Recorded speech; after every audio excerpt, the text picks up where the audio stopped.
প্রিয় নবীর সুন্নতের উপর যে কেউ করে আমল, ওলি তোমার নাও বানিয়ে তাকে রব্বে লাম ইয়াজাল।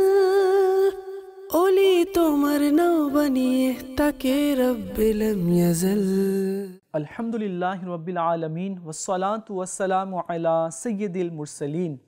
আম্মা বা'দ, ফাআউযু বিল্লাহি মিনাশ শাইতানির রাজীম। বিসমিল্লাহির রহমানির রহিম। আসসালাতু ওয়াসসালামু আলাইকা ইয়া রাসূলুল্লাহ ওয়া আলা আলিকা ওয়া সাহাবিকা ইয়া হাবিবাল্লাহ। আসসালাতু ওয়াসসালামু আলাইকা ইয়া নবিয়াল্লাহ ওয়া আলা আলিকা ওয়া সাহাবিকা ইয়া নূরাল্লাহ। প্রিয় ইসলামী ভাইরা আর মদিনী চ্যানেলের দর্শক বৃন্দ, প্রিয় নবী সাল্লাল্লাহু আলাইহি ওয়াসাল্লামের সুন্নত এই অনুষ্ঠানে আপনাদেরকে স্বাগতম জানাচ্ছি। আজকে আমরা দাড়ি বাড়ানোর সুন্নত ও নিয়মাবলী জানার আমরা চেষ্টা করব ইনশাআল্লাহ আজ্জা ওয়া জাল। দাড়ি আমার নবী সাল্লাল্লাহু আলাইহি ওয়াসাল্লামের একটি গুরুত্বপূর্ণ সুন্নত রয়েছে।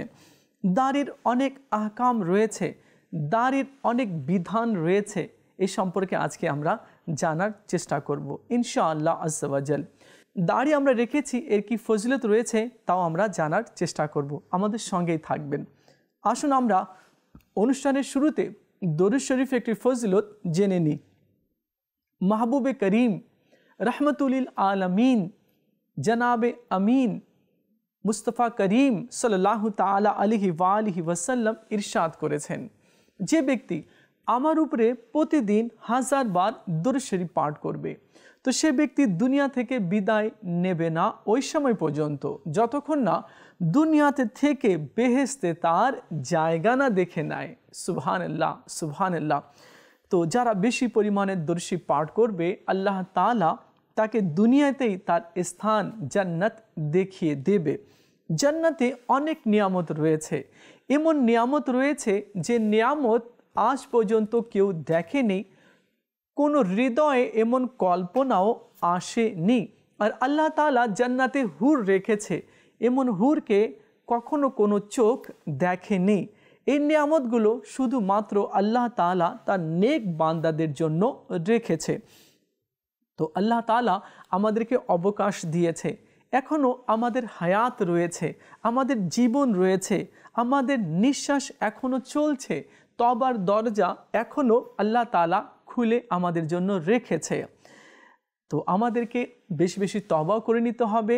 আর আমরা যতটুকু সুযোগ পেয়েছি তো এই সুযোগে আমাদেরকে বেশি বেশি নেক আমল করে নিতে হবে। জান্নাতে প্রবেশ করার মতো আমল দুনিয়ায় আমাদেরকে করে নিতে হবে, কেননা মৃত্যুর পরে কবরে আমরা কোনো আমল করতে পারবো না, সেখানে নামাজও পড়তে পারবো না, সেখানে তাসবিহ তাহলিলও পাঠ করতে পারবো না, মানে সেখানে আমলের দরজা আছে না, বন্ধ হয়ে যাবে। যা করতে হবে দুনিয়াতে থেকেই আমাদেরকে করতে হবে। তো আল্লাহ তাআলা আমাদের সবাইকে দুনিয়াতে থেকে জান্নাতের সামান বেশি বেশি তৈরি করে নেওয়ার আল্লাহ আমাদেরকে সবাইকে তৌফিক দান করুক। আর আমরা শুনেছি যারা বেশি পরিমাণে দরুদ শরীফ পাঠ করবে প্রতিদিন 1000 বার তো সেই ব্যক্তি মৃত্যুবরণ করবে না ওই সময় পর্যন্ত যতক্ষণ না দুনিয়াতে থেকে বেহেশতে তার জায়গা না দেখে নেয়। তো আসলে আমরা সবাই নিয়ত করি এখন থেকে আমরা সবাই ইনশাআল্লাহ আজ্জা ওয়া জাল প্রতিদিন বেশি পরিমাণে 1000 বার দরুদ শরীফ পাঠ করার চেষ্টা করব ইনশাআল্লাহ আজ্জা ওয়া জাল। সাল্লু আলাল হাবিব সাল্লাল্লাহু তাআলা আলা মুহাম্মদ সাল্লাল্লাহু আলাইহি ওয়াসাল্লাম। প্রিয় ইসলামী ভাইরা, দাড়ি বাড়ানো সমস্ত নবী আলাইহিমুসসালাম এর সুন্নত রয়েছে এবং আমার নবী সাল্লাল্লাহু আলাইহি ওয়াসাল্লামের প্রিয় সুন্নত রয়েছে। দাড়ি বাড়ানোর জন্য আমাদের নবী সাল্লাল্লাহু আলাইহি ওয়াসাল্লাম তাকিদ দিয়েছেন, এজন্য এত বেশি তাকিদ দিয়েছেন যে এটা ওয়াজিবই। আর বরেলির তাজদার ইমাম আহমদ রাজা খান রহমতুল্লাহি তাআলা আলাইহি তার লিখিত লুমআতুদ দোহা ফি ইফাইল লুহায় 18টি পবিত্র আয়াত, 72টি বরকতময় হাদিস আর 60 জন বুজুর্গানে দ্বীনের অভিমত শরীফের আলোকে দাড়ি বাড়ানো ওয়াজিব এবং মুন্ডান্ড কিংবা ছেটে এক মুষ্টি অপেক্ষা কম করে ফেলা হারাম প্রমাণিত করেছেন। তো প্রিয় ইসলামী ভাইরা, আর মদিনী চ্যানেলের দর্শক বিন্দু, আমরা জানতে পারলাম রাসূল আরবি সাল্লাল্লাহু তাআলা আলাইহি ওয়াসাল্লাম এর দাড়ি মোবারক রাখা সুন্নত রয়েছে, আর কেউ যদি সেটাকে কেটে ছোট করে ফেলে বা মুন্ডিয়ে নেয় তো এটা হারাম রয়েছে। কিমিয়া সাদাতের মধ্যে রয়েছে হজরত ইমাম গজ্জালি রহমতুল্লাহি তাআলা আলাইহি বলেন, সরকারে মদিনা, करार कल्बोसीना, फैज़ गंजीना, साहिब मुअत्तर पसीना, बाइस नुज़ुल सकीना मुस्तफ़ा करीम सल्लल्लाहु ताला अलैहि वसल्लम এর পবিত্র ইরশাদ হচ্ছে, নিশ্চয়ই আল্লাহ আজ্জা ওয়া জাল কিছু সংখ্যক ফেরেশতা সৃষ্টি করেছেন যাদের তাসবিহ হচ্ছে, পবিত্রতা তারই যিনি পুরুষদেরকে সৌন্দর্য মণ্ডিত করেছেন দাড়ি দ্বারা, সুবহানাল্লাহ, আর নারীদেরকে সৌন্দর্য মণ্ডিত করেছেন চুল দিয়ে, সুবহানাল্লাহ সুবহানাল্লাহ। তো আল্লাহ তাআলার কিছু ফেরেশতারা গুণগান গায়, প্রশংসা করে ওই সমস্ত ব্যক্তিদের যারা নিজের চেহারাকে দাড়ি দিয়ে সাজিয়েছে, সুবহানাল্লাহ। এই অনুষ্ঠানের নামই হচ্ছে প্রিয় নবী সাল্লাল্লাহু আলাইহি ওয়াসাল্লামের সুন্নত। আসুন প্রিয় ইসলামী ভাইরা আর মদিনী চ্যানেলের দর্শকবৃন্দ, আমরা নিয়ত করে নিই আমরা এখন থেকে সুন্নতের উপরে আমল করব।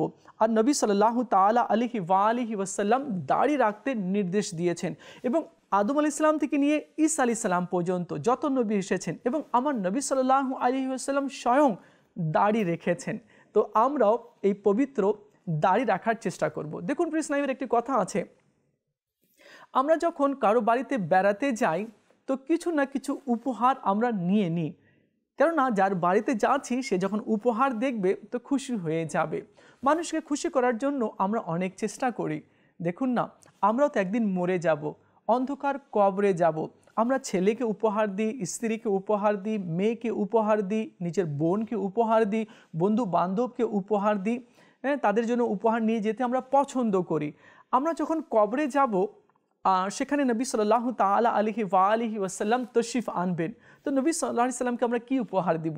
আসুন না সবাই নিয়ত করি আমরা যখন কবরে যাব তো দাড়ি নিয়ে যাব ইনশাআল্লাহ আজ্জা ওয়া জাল। তখন আমার নবী বলবেন, এই চেহারা তো আমার আশিকের চেহারা রয়েছে ইনশাআল্লাহ আজ্জা ওয়া জাল। আল্লাহ তাআলা আমাদের সবাইকে বুঝার তৌফিক দান করুক। দেখুন প্রিয় ইসলামী ভাইরা আর মদিনী চ্যানেলের দর্শকবৃন্দ, শয়তান আল্লাহ তাআলা থেকে ওয়াদা করেছে कि हे अल्लाह আমি তোমার বান্দাদেরকে গুমরাহ করব, তাদেরকে পথ ভ্রষ্ট করব, তাদেরকে ওয়াসওয়াসা দিব, কোরআন ও হাদিস থেকে তাদেরকে ফিরিয়ে দিব। শয়তান কি বলেছিল আসুন আমরা শুনি। অনুবাদ কনজুল ঈমান থেকে পারা 5 রুকু 15। শয়তান কি বলেছিল আসুন আমরা শুনি, যা কোরআনে পাকের মধ্যে রয়েছে। এবং সে বলল, শপথ আমি অবশ্যই তোমার বান্দাদের থেকে কিছু নির্ধারিত অংশকে নেব, শপথ আমি অবশ্যই পথ ভ্রষ্ট করব এবং অবশ্যই তাদের মধ্যে আশাসমূহ সঞ্চারিত করব। অবশ্যই তাদেরকে বলবো তারা চতুষ্পদ প্রাণীগুলোর কান চিরবে, আর অবশ্যই তাদেরকে বলবো তারা আল্লাহর সৃষ্টি বস্তুগুলোকে বদলে দেবে। তখন আল্লাহ তাআলা ইরশাদ করলেন পারা 5 রুকু 15, অনুবাদ কনজুল ঈমান থেকে, এবং যে ব্যক্তি আল্লাহ আজ্জা ওয়া জালকে ছেড়ে শয়তানকে বন্ধু বানায় সে সুস্পষ্ট ক্ষতির মধ্যে রয়েছে। আল্লাহ তাআলা নিজেই ইরশাদ করছেন, যারা শয়তানকে নিজের বন্ধু বানাবে, শয়তানের অনুসরণ করবে, তো তারা ক্ষতিগ্রস্তদের মধ্যে রয়েছে। তো আমরা যদি মাহবুবে করিম রহমাতুল আলামিন সরকার সাল্লাল্লাহু তাআলা আলাইহি ওয়াসাল্লামের সুন্নতের উপরে চলি, তাহলে রহমত পাবো, বরকত পাবো, নাজাত পাবো, আর হাসরের ময়দানে পুরস্কার পাবো। আর যদি নবী সাল্লাল্লাহু আলাইহি ওয়াসাল্লামের সুন্নতকে ছেড়ে দিয়ে শয়তানের যদি অনুসরণ করতে শুরু করে দিই, দুনিয়াতে সে অপমানিত হবে, লাঞ্ছিত হবে, আর তিরস্কার পাবে সে, আর কবরে হাসরের মিজানে পুলসরাতেও সে অপমানিত হবে। আল্লাহ তাআলা আমাদের সবাইকে সুন্নতের উপরে আমল করার তৌফিক দান করুক।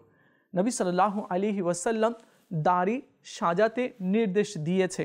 আল্লাহ তাআলা আমাদের সবাইকে নিজের চেহারাতে দাড়ি সাজানোর তৌফিক দান করুক।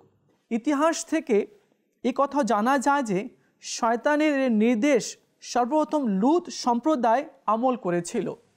লূত সম্প্রদায় যারা ছিল তারা নিজেকে সৌন্দর্য করার জন্য এবং যুবক নিজেকে সাজানোর জন্য তারা সর্বপ্রথমে দাড়ি কেটেছিল, যার কারণে তাদের উপরে আযাব নাজিল হয়েছে। কেমন আযাব নাজিল হয়েছে? লূত সম্প্রদায়রা এরা দাড়ি মুন্ডাতো। কয়েকটি কারণ রয়েছে, তার মধ্যে থেকে এটাও একটি কারণ রয়েছে যে তারা দাড়ি মুন্ডাতো, দাড়ি কেটে ফেলতো, যার কারণে তাদের উপরে আযাব নাজিল হয়েছে। আর তাদের উপর থেকে পাথর বর্ষণ হয়েছে। যার নামে পাথর ছিল তার উপরে যখন পড়তো তো সে মাটিতে পড়ে যেত, মারা যেত। তো প্রিয় ইসলামী ভাইরা আর মদিনী চ্যানেলের দর্শক বিন্দু, আল্লাহ তাআলার যদি হুকুম মেনে চলি তাহলে শান্তি পাবো। আর যদি কোরআন হাদিসকে ছেড়ে দিয়ে শয়তানের অনুসরণ যদি করতে কেউ শুরু করে দেয় তাহলে সে গুমরাহ হয়ে যাবে, পথ ভ্রষ্ট হয়ে যাবে এবং আযাবের সম্মুখীন হবে। রাসূলুল্লাহ সাল্লাল্লাহু তাআলা আলাইহি ওয়া আলিহি ওয়াসাল্লাম দাড়ি মোবারক সম্পর্কে কি বলেছেন আসুন আমরা শ্রবণ করি। হযরতে সৈয়দনা ইমাম গজ্জালি রহমতুল্লাহি তাআলা আলাইহি বলেন, নবী রহমত শফিয়ে উম্মত মুস্তাফা জানে রহমত সাল্লাল্লাহু আলাইহি ওয়াসাল্লামের দাড়ি মোবারক ঘন ছিল। অনুরূপভাবে হযরতে সৈয়দনা আবু বকর সিদ্দিক রাদিয়াল্লাহু তাআলা আনহু ও হযরতে সৈয়দনা উসমানে গনি রাদিয়াল্লাহু তাআলা আনহুর দাড়ি মোবারক লম্বা ও সরু, আর হযরতে সৈয়দনা মওলা আলী রাদিয়াল্লাহু তাআলা আনহুর দাড়ি মোবারক চওড়া ও সমগ্র বুক ভর্তি ছিল। সুবহানাল্লাহ। সকল সাহাবা কেরামের দাড়ি ছিল, তাবা তাবিদের দাড়ি ছিল। আমরা যে মসজিদে নামাজ পড়ি ইমাম সাহেবের দাড়ি রয়েছে, মুয়াজ্জিনের দাড়ি রয়েছে, আলহামদুলিল্লাহ আযজাওয়াজাল নেককার ব্যক্তিদের দাড়ি রয়েছে। তো দাড়ি রাখা আমার নবী সাল্লাল্লাহু আলাইহি সাল্লামের সুন্নত রয়েছে। হুজুর গৌসে আজম রাদিয়াল্লাহু তাআলা আনহুর দাড়ি মুবারক লম্বা ও চওড়া ছিল। দেখুন, একবার এক গ্রামে এক যুবকের লাশ পাওয়া গেল। সে যুবকের দাড়ি ছিল না। গ্রামবাসীরা নিজেদের মধ্যে পরামর্শ করলো কি করা যায়। পরে এই সিদ্ধান্তে তারা আসলো কি এই যুবকের লাশকে আমরা আমাদের গ্রামে দাফন করে দিব, কেননা কোনো ওয়ারিস পাওয়া যাচ্ছিল না। গ্রামের লোকেরা তাই করলো, তাকে দাফন করে দিল। যখন তার আত্মীয়রা, তার পরিবারের লোকেরা জানতে পারলো কি অমুক গ্রামে আমার অমুক আত্মীয় ইন্তেকাল করেছে, তো তারা সবাই সেখানে পৌঁছলো। জানতে পারলো তাকে তো গ্রামে দাফন করে দেওয়া হয়েছে। এখন তার আত্মীয়রা বলল, না, আমরা এই লাশকে কবর থেকে তুলে নিজের গ্রামে নিয়ে যাব, সেখানে দাফন করব। তো লোকেরা বলল, না, এমনটি করো না, দাফন তো হয়ে গেছে, এখন নিয়ে যেয়ে কি লাভ হবে। কিন্তু পরিবারের লোকেরা মানল না। তার কবর খনন করলো, মাটি সরালো। কিছুক্ষণ পূর্বে যে যুবককে দাফন করা হয়েছিল তার চেহারাতে কোনো দাড়ি ছিল না। এখন যখন তাকে কবর থেকে তুলবে তো দেখলো তার চেহারাতে দাড়ি হয়ে গেছে। এ কি কাণ্ড! এই যুবকের তো দাড়ি ছিল না, অন্ধকারের মধ্যে ঝাপসা ঝাপসা দেখা যাচ্ছিল, কালো কালো। এই যুবকের তো দাড়ি ছিল না, দাড়ি কোথাকে চলে আসলো? যখন ভালোভাবে দেখলো তো তার চেহারার মধ্যে কালো কালো বিচ্ছু এভাবে জড়ানো ছিল। আল আমান আল হাফিজ, এ দেখে তারা ভয় পেয়ে গেল এবং সেখানে মাটি দিয়ে তারা চলে গেল। প্রিয় ইসলামী ভাইয়েরা আর মদিনী চ্যানেলের দর্শকবৃন্দ, দাড়ি কাটা হারাম রয়েছে। আর এই হারাম কাজের জন্য যাতে করে আযাব না চলে আসে, আল্লাহ তাআলা আমাদের সবাইকে সুন্নত অনুযায়ী দাড়ি রাখার তৌফিক দান করুক। দাড়ি আমরা কতটুকু রাখবো? সুন্নত হচ্ছে এক মুষ্টি দাড়ি রাখা। মনে করুন দাড়ি এভাবে হাতে নিয়ে আপনি দাড়িকে এভাবে এক মুষ্টি এভাবে ধরবেন, দেখবেন কি এক মুষ্টি হয়েছে কিনা। এক মুষ্টি হয়ে গেছে, সুন্নত আদায় হয়েছে। একটু যদি এক মুষ্টির যদি বেশি হয় তাহলে কেঁচি দ্বারা কেটে নেবেন। যখন আপনি সেলুনে যাবেন তখন যে নাপিত রয়েছে তাকে ভালো মতো করে সতর্ক করে দিবেন, কেননা তাদের মন চায় শুধু চুলি কাটতে। তো অনেকেই দেখা গিয়েছে তারা মানে দাড়িগুলোকে ছোট করে ফেলে। তো তাদেরকে খুব ভালো মতো করে বলে দিতে হবে, ভাই আমার দাড়িতে হাত লাগাবে না, আমি নিজের মুঠি দিয়ে ধরছি, বড় যতটুকু আছে তুমি এভাবে কেঁচি দ্বারা কেটে দাও। কারণ তাদের ইচ্ছা ছেড়ে দিবেন না, না হলে আপনার দাড়িকে তারা ছোট্ট করে দিবে। তো আল্লাহ তাআলা আমাদেরকে বুঝার তৌফিক দান করুক। হ্যাঁ, এখানে একটি কথা আছে, দাড়ি আমরা কখন থেকে রাখবো, দাড়ি রাখার সময় কখন শুরু হয়। হ্যাঁ, খুব ভালো কথা, দাড়ি আমরা কখন রাখবো আর সময় কখন থেকে শুরু হচ্ছে। প্লিজ ইসলামী ভাইরা, যখন থেকে দাড়ি এসেছে, আসতে শুরু করেছে, তখন থেকেই আমরা দাড়ি রেখে দিব। আর ছেড়ে দিন, আপনি বাড়তে দিন। যখন এক মুষ্টি হয়ে যাবে, এভাবে এক মুষ্টি যখন হয়ে যাবে, তখন আমরা কেঁচি দ্বারা মুষ্টির চেয়ে যেটা বড় আছে দাড়ি, সেগুলো কেটে নিব। আর অন্যথায় আমরা কাটবো না। অনেক সময় দেখা যায় মা রাখতে দেয় না, বাবা রাখতে দেয় না, বড় বোন রাখতে দেয় না, ভাই রাখতে দেয় না। না, তুই এখনই এভাবে তুই দাড়ি রাখবি, তোর কি বয়স হয়েছে, তোর কি সময় হয়েছে? নওজুবিল্লাহ। আমরা তো সন্তানকে ভালোবাসি, তাই না? আমরা নিজের ছোট্ট ভাইকে ভালোবাসি, তার কষ্ট কি আমাদের সহ্য হয়? মোটেই হয় না। আমরা কি চাবো সে অসুস্থ হয়ে পড়ুক? না, আমরা কখনো চাবো না। আমরা চাইবো সে বিপদের সম্মুখীন হোক? না, আমরা কখনো চাইবো না। দেখুন, আপনি এই উদাহরণটা এভাবে বুঝে নিন। মনে করুন আপনার ছোট্ট একটি মামুনি রয়েছে বা ছোট্ট একটি সন্তান রয়েছে, 1 বছর 2 বছর বয়স রয়েছে। সে হামাগুড়ি দিয়ে হাঁটে। তো সে যখন সিঁড়ির কাছে পৌঁছে যায়, নামতে চায়, তো আপনি দৌড় দিয়ে সেখানে চলে যান, তাকে নিজের বুকে জড়িয়ে নেন। কেন? সে যাতে পড়ে না যায়। আচ্ছা, দ্বিতীয়, সে যখন অসুস্থ হয়ে পড়ে, আপনি কি করেন?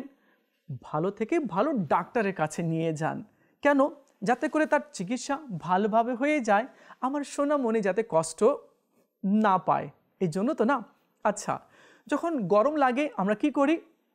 বাচ্চার জন্য ফ্যান, এসির ব্যবস্থা করে দিই। কেন? সে যাতে কষ্ট না পায়। আচ্ছা, ঠিক আছে। ঠান্ডার দিনে কি করি আমরা? দামি দামি কম্বল আমরা বাচ্চার জন্য নিয়ে আসি। কেন? বাচ্চা যাতে কষ্ট না পায়। তাদের কষ্টের দিকে আমরা অনেক খেয়াল রাখি, যাতে সে কষ্ট না পায়, দুঃখ না পায়, ব্যথা না পায়। আমরা অনেক খেয়াল রাখি। কেন? আমি মা, কেন আমি বাবা, কেন আমি বড় ভাই, কেন আমি বড় বোন রয়েছি, তাই তো না?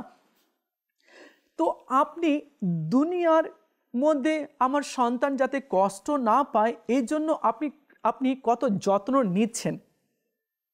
আমার ছেলে যাতে কবরের আযাবের সম্মুখীন না হয়, এ নিয়ে কি আমরা কখনো চিন্তা ভাবনা করেছি?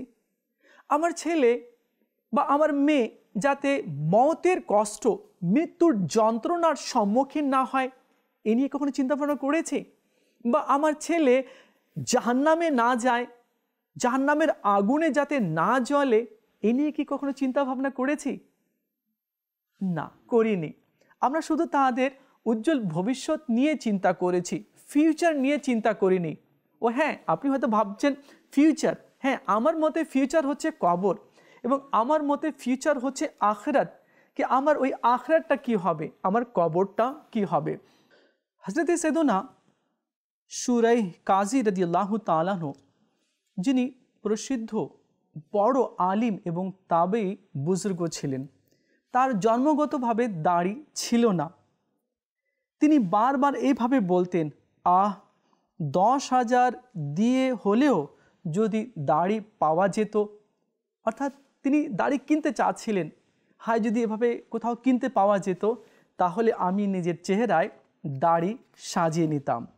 প্রিয় ইসলামী ভাইরা, এই সম্পর্কে আল্লাহ নবী সাল্লাল্লাহু তাআলা আলাইহি ওয়া আলিহি ওয়াসাল্লাম ইরশাদ করেন, যে ব্যক্তি আমার সুন্নতের অনুসরণ করে না, সে আমার নয়। এবং 3 নম্বর হাদিস রয়েছে, আল্লাহ নবী সাল্লাল্লাহু আলাইহি ওয়াসাল্লামের পবিত্র ইরশাদ হচ্ছে, যে আমার সুন্নত থেকে মুখ ফিরিয়ে নেবে, সে আমার দলভুক্ত নয়। আল্লাহু আকবার, আল্লাহু আকবার। প্রিয় ইসলামী ভাইরা আর মদিনী চ্যানেলের দর্শক বিন্দু, আমরা যদি নবী সাল্লাল্লাহু আলাইহি সাল্লামের দলভুক্ত না হই তো কার হব? কে আমাদেরকে বাঁচাবে? কে আমাদেরকে আখিরাতের দিনে শাফাআত করবে? কে হজে কওসারের জাম পান করাবে? ভয় পেয়ে যাওয়া উচিত। হাদিস তো 2 লাইনের আছে, কিন্তু অনেক বড় কথা হচ্ছে যে আমার সুন্নতকে ছেড়ে দেবে সে আমার দলভুক্ত নয়। তো আল্লাহ তাআলা আমাদের সবাইকে বেশি বেশি সুন্নতের উপরে আমল করার এবং সুন্নতকে আঁকড়ে ধরার আল্লাহ আমাদের সবাইকে তৌফিক দান করুক। আবার বলছি, দাড়ি রাখা আমার নবীর সুন্নত রয়েছে, আর যে দাড়ি কেটে ফেলবে, দাড়ি মুন্ডিয়ে নেবে, ছোট ছোট করে নেবে, এটা হারাম রয়েছে। দাড়ি এক মুষ্টি রাখা নবী সাল্লাল্লাহু আলাইহি ওয়াসাল্লামের সুন্নত রয়েছে। নবী সাল্লাল্লাহু আলাইহি ওয়াসাল্লাম ইরশাদ করেছেন, হাদিসের সারমর্ম, দাড়িকে বাড়াও আর গোফকে ছোট্ট করো, অমুসলিমদের মতো নিজের চেহারা বানিও না। আল্লাহ তাআলা আমাদের সবাইকে বুঝার আর বুঝে আমল করার আল্লাহ আমাদেরকে তৌফিক দান করুক। প্রিয় আজকে আমরা নবী সাল্লাল্লাহু আলাইহি ওয়াসাল্লামের পবিত্র দাড়ি নিয়ে আমরা আলোচনা করেছি, দাড়ির সুন্নতগুলো আমরা জেনেছি। তো আমরা সবাই নিয়ত করে নিই, এখন থেকে আমরা সবাই দাড়ি রাখবো। আর এতদিন যারা দাড়ি কেটে ছোট করেছে বা সেভ করেছে তারা যাতে তওবা করে নেয়, আর মন থেকে যাতে তওবা করে, মওলা এতদিন যে গুনাহ করেছি, হারাম কাজ করেছি, আমি তোমার দরবারে তওবা করছি, আগামীতে করব না, আর আজ থেকেই আমি সুন্নত অনুযায়ী দাড়ি রেখে নিচ্ছি। এভাবে আপনারা নিয়ত করে নিন। আর এতদিন যদি দাড়ি কেটেছেন তো আপনাকে তওবাও করে নিতে হবে। আলহামদুলিল্লাহ সুম্মা আলহামদুলিল্লাহ। এই অনুষ্ঠানের নাম হচ্ছে প্রিয় নবী সাল্লাল্লাহু আলাইহি ওয়াসাল্লামের সুন্নত। আর এই অনুষ্ঠানে আমরা নবী সাল্লাল্লাহু আলাইহি ওয়াসাল্লামের সুন্নত সম্পর্কে শিখতে পাচ্ছি, জানতে পাচ্ছি। আসুন আমরা সবাই নিয়ত করে নিই, এখন থেকে আমরা নিজের চেহারাকে দাড়ি দিয়ে সাজাবো ইনশাআল্লাহ আযজা ওয়া জাল। আল্লাহ তাআলা আমাদের সবাইকে বুঝার তৌফিক দান করুক। ইনশাআল্লাহ আযজা ওয়া জাল আগামী পর্বে অন্য একটি সুন্নত নিয়ে আলোচনা করব। ততক্ষণ ভালো থাকুন, মদিনী চ্যানেলের সঙ্গে থাকুন আর দেখতে থাকুন মদিনী চ্যানেল বাংলা। সাল্লু আলাল হাবিব সাল্লাল্লাহু তাআলা আলা মুহাম্মদ সাল্লাল্লাহু আলাইহি ওয়াসাল্লাম। প্রিয় নবীর সুন্নতের উপর যে কেউ করে আমল, ওলি তোমার নাও বানিয়ে তাকে রব্বে লাম ইয়াজাল, ওলি তোমার নাও বানিয়ে তাকে রব্বে লাম ইয়াজাল।